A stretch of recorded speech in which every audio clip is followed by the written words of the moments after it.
Horror कहानियां थी। काला जादू। अपने बेटे रिशु के माथे से टपकते हुए पसीने को देखकर सविता की हालत खराब हो गई। ऐसा आज पहली बार नहीं हुआ जब रिशु नींद से घबरा कर जागा है।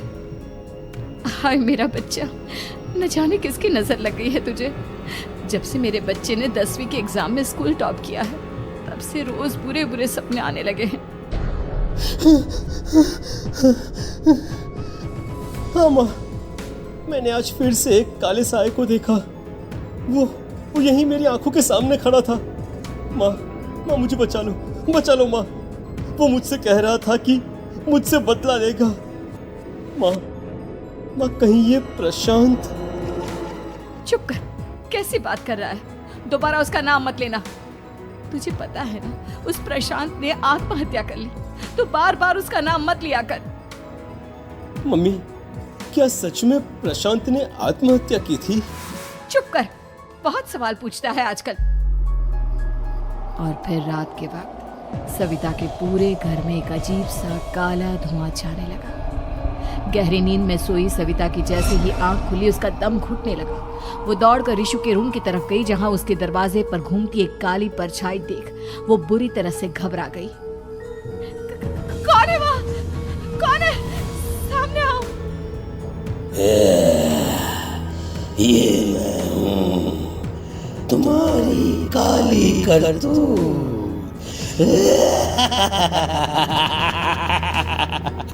और अब मैं तुम्हारे बेटे को ले जाने आया हूँ।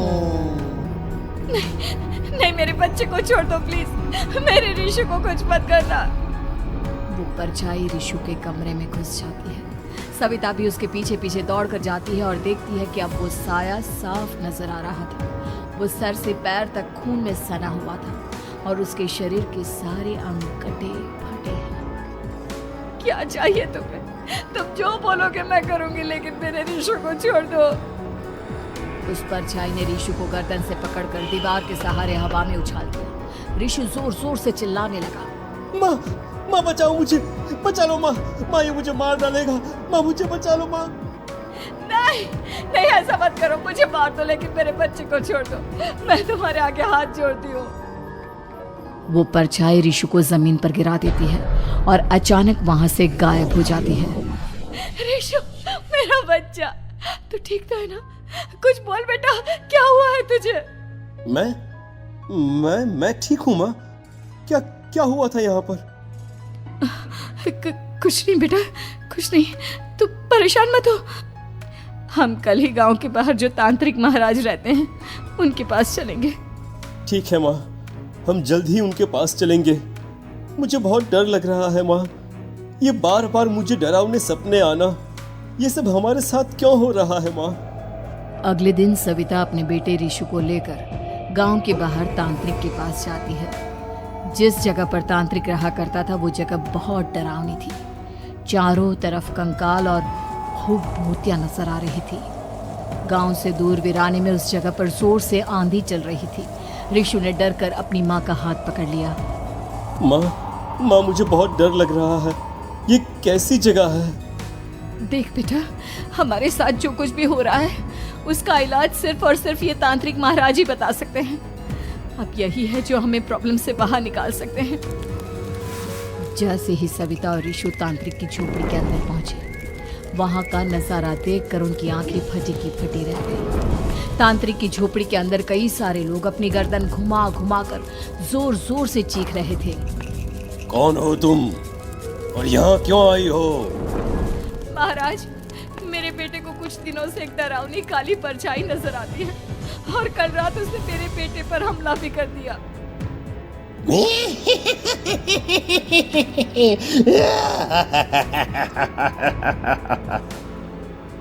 मम्मी हमें यहाँ से चलना चाहिए। ये जगह मुझे ठीक नहीं लगती। नहीं बेटा, ऐसा नहीं कहते।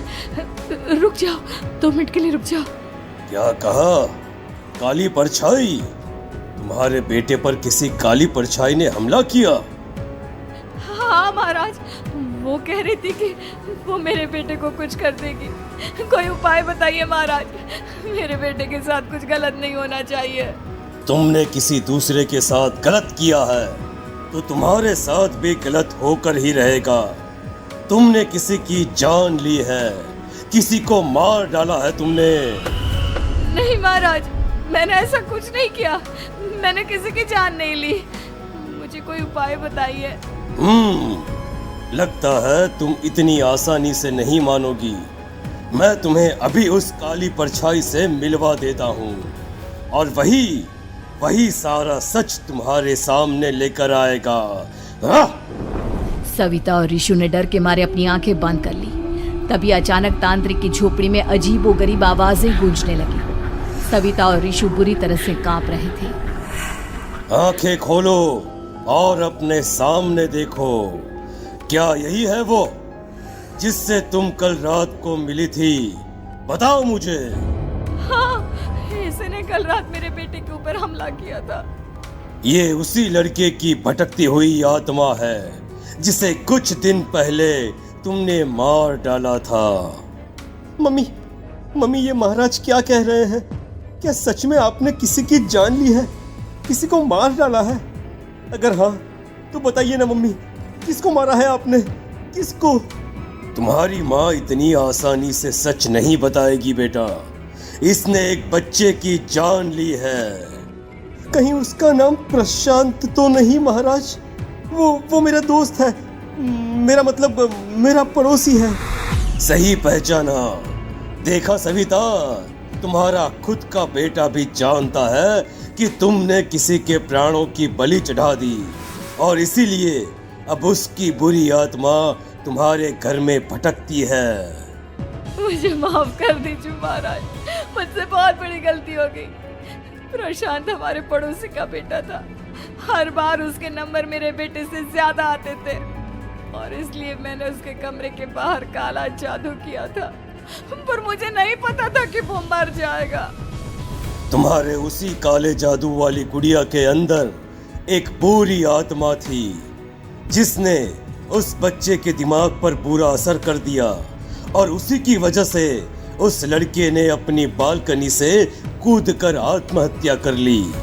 इसकी वजह सिर्फ और सिर्फ तुम हो, तुम।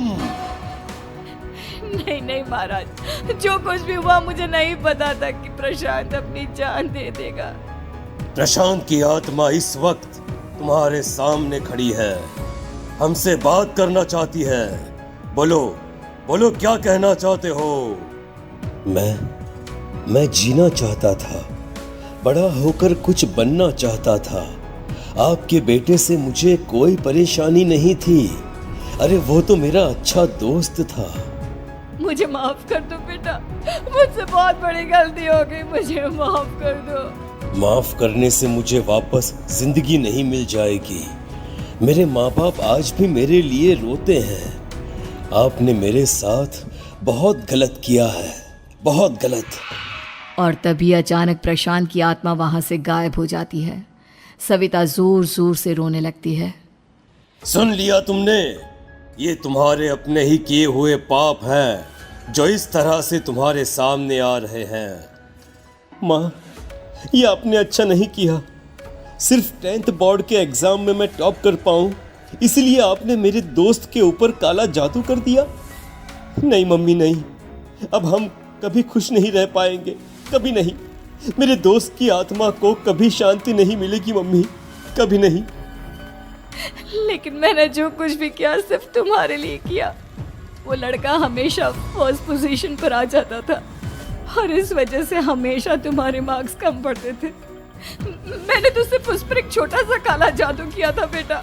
मुझे क्या पता था कि उसका ये नतीजा निकलेगा। जिस गुड़िया को तुमने उस लड़के के कमरे के दरवाजे पर लगाया था, दरअसल उसके अंदर एक बुरी आत्मा का प्रवेश हो गया था, जैसा कि अक्सर काला जादू करते समय हो जाता है। मुझे अपनी गलती का एहसास हो गया है, मैं प्रायश्चित करना चाहती हूँ। आप बताइए मैं क्या करूँ? प्रशांत के घर जाकर उस काली गुड़िया को वहां से निकालकर यहाँ लेकर आओ। मैं उसे आग में जलाकर राख कर दूंगा और उसके बाद प्रशांत की आत्मा को हमेशा के लिए मुक्ति मिल जाएगी। अगली रात सविता चुपचाप अपने पड़ोसी प्रशांत के घर जाती है। प्रशांत के माँ बाप प्रशांत की मौत के बाद उस घर को छोड़कर हमेशा के लिए वहां से चले गए थे। जैसे ही सविता उस घर के अंदर कदम रखती है, उसका सामना अजीबोगरीब हैवानियत से भरी आवाज़ों से होने लगता है। ऐसा लग रहा था जैसे कोई बुरी तरह से चीख रहा हो। सविता जैसे ही प्रशांत के कमरे के बाहर पहुंचती है, वहां पर लटकी हुई गुड़िया के शरीर से खून टपकने लगता है। ये क्या हो रहा है? इस गुड़िया के शरीर से खून क्यों टपक रहा है? सविता हिम्मत करते हुए उस गुड़िया को वहां से उतारने की कोशिश करती है, लेकिन तभी अचानक से बहुत भयानक दिखने वाली औरत उसकी आंखों के सामने आकर खड़ी हो जाती है। मैं यहाँ से कहीं नहीं जाऊंगी, और अगर तूने मुझे यहाँ से हटाने की कोशिश की तो मार डालूंगी मैं तुझे। नहीं नहीं, मुझे तुम्हें यहाँ से ले जाना ही होगा, नहीं तो मेरा बेटा, उसकी जान को खतरा है। मैं तुम्हें नहीं छोड़ सकती। अगर तुम्हारे अंदर हिम्मत है तो मुझे इस घर से बाहर ले जाकर दिखाओ। और ऐसा कहकर वो औरत सविता के ऊपर हमला कर देती है और उसे हवा में उछाल उछाल कर जमीन पर पटकती है। लेकिन तभी अचानक मौका देखकर सविता अपने हाथ में ली हुई सुई उसके हाथ में चुभो देती है। हाथ में सुई लगते ही वो औरत जमीन पर तड़पने लगती है। ये क्या किया तूने? ये क्या कर दिया? तुझे ऐसा नहीं करना चाहिए था। तांत्रिक ने मुझे कहा था कि तुझसे जीतने का सिर्फ यही एक तरीका है जिससे मैं अपने पापों का प्रायश्चित कर सकती हूँ और अपने बेटे की जान बचा सकती हूँ। और उसके बाद वो डरावनी दिखने वाली औरत एक छोटी सी जादुई गुड़िया में तब्दील हो गई और सविता ने उसे ले जाकर तांत्रिक को दे दिया। तांत्रिक ने जादुई गुड़िया को आग के हवाले कर दिया